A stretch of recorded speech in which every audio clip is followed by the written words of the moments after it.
Hello student, आज हमारा topic है function of the cell membrane. तो चलिए हम लोग स्टार्ट करते हैं। सबसे पहला हमारे पास इसका कौन सा फंक्शन होता है सेल मेम्ब्रेन या प्लाज्मा मेम्ब्रेन का, यानी कि ये डिफरेंशिएटली परमिएबल मेम्ब्रेन होती है। सेल मेम्ब्रेन जो होती है वो डिफरेंशिएटली परमिएबल मेम्ब्रेन होती है, यानी कि सिलेक्टिव परमिएबल मेम्ब्रेन होती है, जिसमें से सिलेक्टिव मॉलिक्यूल्स होते हैं वो गुजर सकते हैं, सारे मॉलिक्यूल्स हैं वो गुजर नहीं सकते। Some selective molecule move across the membrane, यानी कि कुछ मॉलिक्यूल्स हैं वो मेम्ब्रेन में से गुजर सकते हैं और सारे मॉलिक्यूल्स जो हैं वो मेम्ब्रेन में से गुजर नहीं सकते। ठीक है। सेकंड हमारे पास फंक्शन है ट्रांसपोर्ट ऑफ द मटेरियल, यानी कि ये जो है वो मटेरियल्स जो होते हैं वो इसमें उनकी ट्रांसपोर्ट होती है। Movement of the material across membrane, यानी कि इसमें क्या होता है कि जो मटेरियल्स होते हैं उनकी मूवमेंट होती है मेम्ब्रेन में से। ठीक है। Two process which involve in transport of the material, मतलब जो ट्रांसपोर्ट होती है मटीरियल्स की उनमें टू प्रोसेस होते हैं। कौन कौन से प्रोसेस होते हैं? सबसे पहले हमारे पास होता है कि नॉन फैसिलिटेटेड ट्रांसपोर्ट। पहला हमारे पास नॉन फैसिलिटेटेड ट्रांसपोर्ट होता है, दूसरा हमारे पास होता है facilitated transport. Non facilitated transport में क्या आता है कि non polar molecules like oil droplet fatty acid वगैरह जो होते हैं वो मेम्ब्रेन में से पास आउट होते हैं, उनको हम नॉन फैसिलिटेटेड ट्रांसपोर्ट कहते हैं। नॉन फैसिलिटेटेड ट्रांसपोर्ट में क्या होता है कि नॉन पोलर मॉलिक्यूल्स जो होते हैं वो हमारे पास मेम्ब्रेन में से गुजरते हैं। और फैसिलिटेटेड ट्रांसपोर्ट में क्या होता है कि आयोनिक मटीरियल्स जो होते हैं वो इसमें से पास आउट होते हैं। ठीक है। आगे है हमारे पास types of the facilitated transport, मतलब फैसिलिटेटेड ट्रांसपोर्ट की जगह कौन कौन सी टाइप होती हैं। फैसिलिटेटेड एक्टिव ट्रांसपोर्ट में क्या होता है कि transport against the concentration gradient, यानी कि जो फैसिलिटेटेड एक्टिव ट्रांसपोर्ट होती है वो उसमें जो मटेरियल्स की जो ट्रांसपोर्ट होती है अगेंस्ट कंसंट्रेशन ग्रेडियंट होती है from lower to higher concentration, यानी कि इसमें जो मटेरियल्स की जो ट्रांसपोर्ट होती है वो लोअर से हायर की तरफ होती है, यानी कि मॉलिक्यूल्स जो होते हैं कम से ज़्यादा की तरफ जाते हैं। और जब कम से ज़्यादा की तरफ जाएंगे तो हमारे पास एनर्जी यूज़ होगी। ठीक है। जब कम से ज़्यादा की तरफ जाएंगे तो हमारे पास एनर्जी यूज़ होगी। ये हमारे पास एक्टिव ट्रांसपोर्ट, एक्टिव मतलब इसमें एनर्जी यूज़ होगी और इसमें अगेंस्ट द कंसंट्रेशन ग्रेडियंट होगी, जिसकी वजह से एनर्जी यूज़ होगी जो है वो लोअर से हायर की तरफ। ठीक है। और इसी तरह हमारे पास है facilitated passive transport. Facilitated passive transport में जो है वो हमारे पास क्या चीज़ होती है कि इसमें जो है वो उसका बिल्कुल उलट होगा। पैसिव, पैसिव मतलब एनर्जी यहाँ पे यूज़ नहीं होगी, खुद ब खुद होगी। तो इस वजह से हमारे पास टूवर्ड द कंसंट्रेशन ग्रेडियंट होगी। पैसिव मतलब toward the concentration gradient transport होगी। और इस तरह हमारे पास जो है वो from higher to lower concentration की तरफ जो है वो ट्रांसपोर्ट होगी। जब हमारे पास हायर से लोअर की तरफ होगी तो उसमें हमारे पास एनर्जी यूज़ नहीं होगी, क्योंकि खुद ब खुद मॉलिक्यूल्स हायर से जो है वो ज़्यादा जहाँ पे होंगे वहाँ से जो है वो कम की तरफ जाएंगे, तो हमारे पास एनर्जी जो है वो यूटिलाइज नहीं होगी। इस वजह से इसको हम जो है पैसिव ट्रांसपोर्ट कहेंगे, जिसमें हमारे पास एनर्जी जो है वो बिल्कुल यूटिलाइज नहीं होगी, खुद ब खुद ट्रांसपोर्ट। और आगे हमारे पास है types of the facilitated passive transport, यानी कि फैसिलिटेटेड पैसिव ट्रांसपोर्ट की आगे कुछ फैसिलिटेटेड पैसिव ट्रांसपोर्ट की टू टाइप्स होती हैं। The one is the diffusion, the other is the osmosis. Diffusion यानी कि जिसमें सोलेबल मटेरियल यानी कि सोल्यूट, जिसमें सोल्यूट की ट्रांसपोर्ट होती है। जो सोल्यूट्स जो होते हैं वो हमारे पास मेम्ब्रेन में से गुजरते हैं, उसको हम लोग डिफ्यूजन कहते हैं। मतलब ये पैसिव की टाइप है, तो इस वजह से ये हमारे पास हायर से लोअर की तरफ जो है वो ये ट्रांसपोर्ट होगी टूवर्ड द कंसंट्रेशन ग्रेडियंट। ठीक है। मतलब इस पैसिव की ट्रांसपोर्ट की जो है वो ये टाइप है, इस वजह से ये from higher to lower concentration की तरफ ट्रांसपोर्ट होगी। लेकिन डिफ्यूजन और ऑस्मोसिस में जो डिफरेंस क्या होगा कि यहाँ पर सोल्यूट पार्टिकल्स यानी कि सोलेबल मटेरियल सोल्यूट की जो है वो ट्रांसपोर्ट होगी, और यहाँ पर जो है वो सोलवेंट यानी कि वाटर मॉलिक्यूल्स लिक्विड की जो है वो ट्रांसपोर्ट होगी। ठीक है। इन दोनों में डिफरेंस ये है, बाकी सेम है। ये भी हायर टू लोअर कंसंट्रेशन है टूवर्ड द कंसंट्रेशन ग्रेडियंट, और ये भी हायर से लोअर की तरफ है toward the concentration gradient.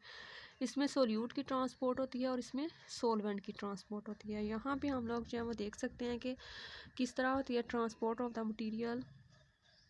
Transport of the material जो है इसकी आगे हमने देखा था कि एक नॉन फैसिलिटेटेड ट्रांसपोर्ट होती है और फैसिलिटेटेड ट्रांसपोर्ट होती है। आगे फैसिलिटेटेड ट्रांसपोर्ट की आगे फर्दर टाइप्स होती हैं पैसिव और एक्टिव, यानी कि पैसिव फैसिलिटेटेड ट्रांसपोर्ट और एक्टिव फैसिलिटेटेड ट्रांसपोर्ट। और पैसिव जो होती हैं उसकी फर्दर कौन सी टाइप्स होती हैं, डिफ्यूजन होती है और ओस्मोसिस होती है। ठीक है, यहाँ से हम लोग जो है वो देख सकते हैं कि किस तरह जो है इनकी डिवीजन्स हुई है। ठीक है, और आगे हमारे पास क्या है, आगे हमारे पास है साइटोसिस। साइटोसिस क्या होती है कि इसमें भी हमारे पास मॉलिक्यूल की ये मटेरियल्स की ट्रांसपोर्ट होती है मेम्ब्रेन में से, लेकिन किस फॉर्म में, वेसिकल और वैक्यूल्स की फॉर्मेशन के ज़रिए। यानी कि यहाँ पर भी ट्रांसपोर्ट होती है मेम्ब्रेन में से, लेकिन किस फॉर्म में, वेसिकल्स और वैक्यूल्स की फॉर्मेशन होती है। तो जो जो ट्रांसपोर्ट वेसिकल और वैक्यूल की फॉर्मेशन की वजह से हो गई तो उसको हम क्या कहते हैं, साइटोसिस कहते हैं। टाइप्स ऑफ द साइटोसिस हमारे पास कौन कौन सी टाइप्स होती हैं, एक्सोसाइटोसिस होती है और अदर इज़ एंडोसाइटोसिस। साइटोसिस की 2 टाइप हैं, एक्सोसाइटोसिस एंड एंडोसाइटोसिस। और हमारे पास जो है एक्सोसाइटोसिस ट्रांसपोर्ट जो की है होती है, क्या होती है कि transport from cell to exterior, यानी कि इसमें जो ट्रांसपोर्ट होगी वो सेल से आउटसाइड की तरफ होगी। ठीक है, यहाँ पे हम देख सकते हैं कि ये हमारे पास इनसाइड ऑफ द सेल है। इसमें हम लोग सबसे पहले जब ये इस मटेरियल ने बाहर जाना था तो क्या बना, वेसिकल बन गई। वेसिकल में जो है वो ये सारा जो है वो मटेरियल आ गया, वेसिकल ने इसको सराउंड कर लिया। ठीक है, अब वेसिकल जो है वो मेम्ब्रेन के साथ जो है वो जाकर लग गई और फिर जो है वो इस तरह जो है वो बाहर जो है ये मटेरियल जाना स्टार्ट हो गया। मतलब ये जो ट्रांसपोर्ट हुई है किस तरह हुई है कि वेसिकल की फॉर्म में ट्रांसपोर्ट हुई है, सेल से आउटसाइड की तरफ ट्रांसपोर्ट हुई है। ठीक है, मटेरियल सेल से बाहर की तरफ गए हैं लेकिन किस फॉर्म में, वेसिकल की फॉर्म में। ठीक है, तो इस तरह की ट्रांसपोर्ट को हम एक्सोसाइटोसिस कहते हैं। और एंडोसाइटोसिस क्या होती है कि inward movement of the material, यानी कि सेल के अंदर की तरफ जो मटेरियल्स आएंगे उनको हम एंडोसाइटोसिस कहेंगे। ठीक है, एंडोसाइटोसिस हमारे पास किस तरह की होती है, फैगोसाइटोसिस और पाइनोसाइटोसिस। सिंपल बात के जिस तरह हम लोग पानी पीते हैं तो उसको हम क्या कहते हैं, ड्रिंकिंग। जब सेल पानी पीता है तो इसको हम लोग क्या कहते हैं, पाइनोसाइटोसिस। जब सेल पानी को पीता है तो इसको हम क्या कहते हैं, पाइनोसाइटोसिस। और जब हम खाना खाते हैं तो उसको क्या कहते हैं, ईटिंग। और जब वो खाना खाता है तो उसको क्या कहते हैं, फैगोसाइटोसिस। मतलब जब सॉलिड जो है वो मटेरियल्स सेल जो है वो टेक करेगा, यानी कि सेल के अंदर सॉलिड मटेरियल आएंगे तो उसको हम जो है वो फैगोसाइटोसिस कहते हैं। जब लिक्विड मटेरियल्स सेल के अंदर आएंगे तो उसको हम लोग पाइनोसाइटोसिस कहते हैं। ठीक है, यहाँ पे हम लोग देख सकते हैं कि यहाँ पे हमारे पास जो है वो सॉलिड मटेरियल जब सेल के अंदर आते हैं तो उसको प्लाज्मा मेम्ब्रेन से तो वेसिकल की फॉर्म में आ रहे हैं तो इसको हम लोग क्या कहते हैं, इसको हम फैगोसाइटोसिस कहते हैं। और जब लिक्विड मटेरियल्स वेसिकल की फॉर्म में सेल मेम्ब्रेन में से आते हैं तो उसको हम लोग जो है वो पाइनोसाइटोसिस कहते हैं। ठीक है, और आगे हमारे पास सेल मेम्ब्रेन का फंक्शन है communication link between the cells, यानी कि सेल्स के दरमियान में एक कम्युनिकेशन लिंक बनता है। किस तरह, animal cell are linked together by strand called desmosomes. मतलब जो एनिमल सेल जो होते हैं वो आपस में लिंक करते हैं एक स्ट्रैंड के ज़रिए, उसको हम क्या कहते हैं, डेस्मोसोम्स।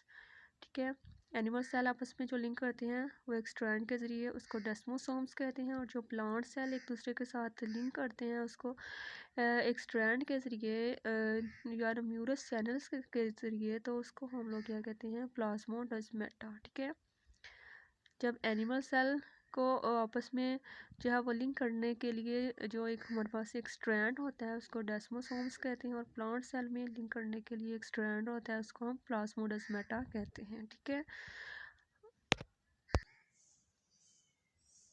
और इसी तरह हमारे पास जो है वो 5 हमारे पास फंक्शन ऑफ द जो प्लाज्मा मेम्ब्रेन या सेल मेम्ब्रेन है वो हमारे पास है होम्योस्टेसिस। यानी कि जो प्लाज्मा मेम्ब्रेन या सेल मेम्ब्रेन का एक और फंक्शन है होम्योस्टेसिस। हेल्प इन होम्योस्टेसिस में जो है वो मदद करती है सेल मेम्ब्रेन। और किस तरह? By regulating the movement of the water biomolecules or the ions.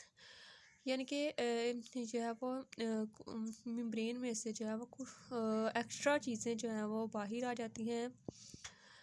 मतलब मटीरियल्स वगैरह जो होते हैं वो बाहर आ जाते हैं या अंदर रुक जाते हैं। मतलब ये कि जिस तरह जो है वो ज़रूरत होती है उस तरह जो है मॉलिक्यूल्स या आयंस जो है उनकी ट्रांसपोर्ट होती है मेम्ब्रेन में से, ठीक है।